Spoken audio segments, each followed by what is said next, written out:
Ils sont nombreux les points qu'on retient de cette étude.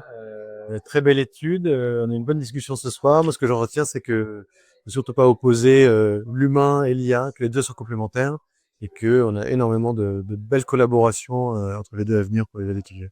Alors, nous à court terme, on est sur les sujets de d'advisor assistant, c'est-à-dire comment on équipe, comment on augmente nos conseillers pour qu'ils soient plus en lien avec le client et que toutes les tâches un petit peu rébarbatives puissent être automatisées.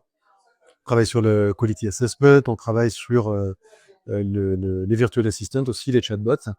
Et à moyen terme, beaucoup plus sur des thématiques de vente, c'est-à-dire comment faire du product storytelling, c'est-à-dire comment on va équiper nos conseillers de tous les éléments dont ils ont besoin pour devenir des vendeurs augmentés. Et là, elle est encore plus loin dans la personnalisation et les résultats de vente. Le message à faire passer aux conseillers, c'est que c'est positif ce qui nous arrive pour leur travail. Donc, encore une fois, moins de tâches rébarbatives, beaucoup plus de temps passé à créer l'émotion avec le client, créer des liens particuliers et vraiment vendre l'expérience de la marque dans le luxe, vendre l'expérience des maisons.